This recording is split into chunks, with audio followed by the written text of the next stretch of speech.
За гишүүдийн энэ өдрийн амгалан айлтгая. За зээлийн мэдээллийн сангийн энэ хуулийг өөрчлөх хууль оруулж ирсэн Бачуур гишүүний хуулийг бол дэмжиж байгаа. За бидний гол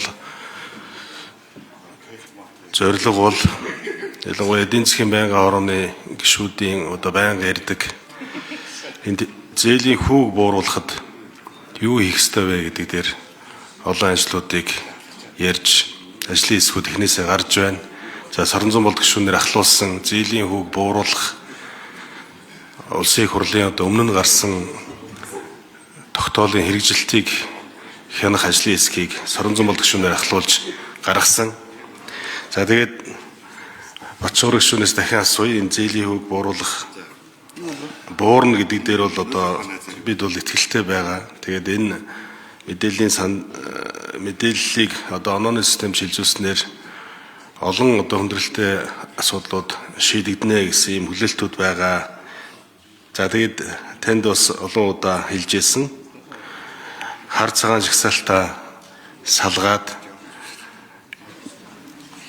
одоо хар жагсаалтаа тусад нь тэр урт хугацаагаараа 5 жилээрээ хар цагаан жагсаалт гэдэг юм одоо тэр жагсаалтаа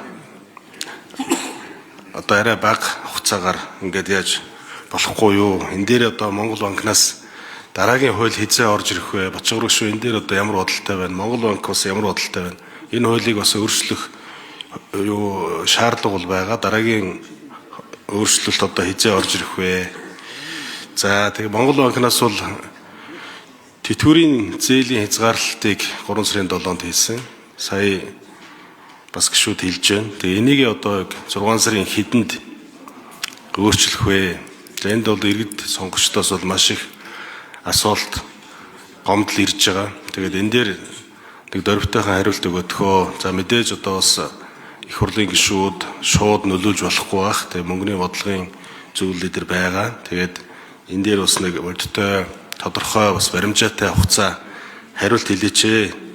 Малчтын тэтгэврийн зээлийг одоо 60-40 байсныг 70-30 болгож ингэж бас чангалсан, багасгасан байгаа. Тэгээ энэ дээр бол тэтгэвэр авдаг иргэд маань нэлээд одоо бухимдалтай байна. Энийг сайжруулахгүй юмаа гэхэд хуучнаар нь байлгаж өгөөч гэж энэ дээр хариулт авъя. Баярлалаа.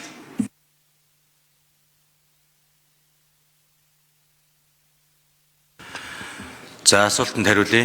Бачуур гишүүн. За Сэд Дорж гишүүний асуултанд хариулъя. Тийм ээ, зээлийн хүү Монгол улсад үнэхээр өндөр байгаад байгаа.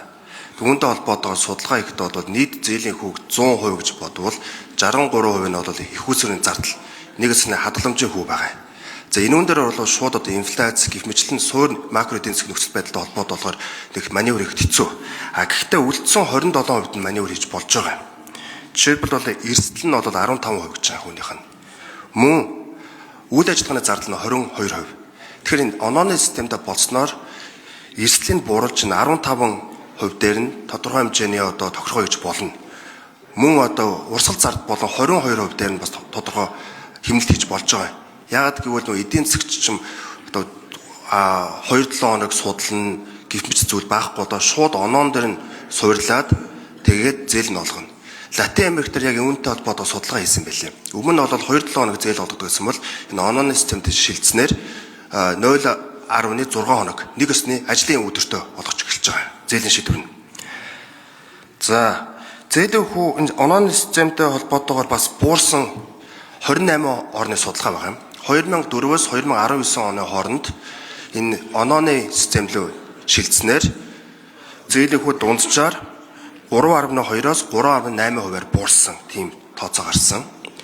За хамгийн сүүлийн кейс бол яг Вьетнам болсон юм. Вьетнамд бол 2000 оны ихээр зээлийн хүн яг манайхтай адилхан 18-аас 20% байсан. Кредит скоринг бол онооны систем рүү шилжснээр бол энэ нь бол нэг 12-аас 14% рүү буурсан. Нэг өснө 5.1%-аар буурсан тийм үзүүлэлт гарч байгаа юм аа. За энэ hard list гэдэг зүйл одоо баахгүй болно. Black лист болон одоо харж гсаал гэсэн зүйл байхгүй болно. Үүнтэй холбоотойгоор энэ мэдээлэл нь 5 жилээр хадгалагдана. Гэхдээ энэ бол сайн ч мэдээлэл, муу ч мэдээлэл хадгалагдана. 5-аас доошлуулчвал нэг өснөө манайх ч бас санхүүгийн бүтээгдэхүүнийг илүү өргөжүүлээд бизнесийн зээлээ бас нэг 5-аас дээш жил олгодог болгох гээд үзээд байгаа. Энэ хувьд бол бас сайн зээлдэгч нар ч гэсэн мэдээлэл нь хадгалагдах юм. Харин эсрэгээр хуулийн төстэй холбоотой тогтоол орж байгаа. Энэ нь бол зээлдэгчээс үл хамааран орлого нь хаагдсан. Нэг өсний одоо гал үерийн ослоо аюул ч юм уу, аль эсвэл ковид ч юм уу, ийм нөхцөлд байдлаас олоод зээлээ төлж чадахгүй болвол Монгол банкнаас журам батлаад илүү одоо уян хатан хандах байдалд оруулахаар тийм тогтоол баталсан.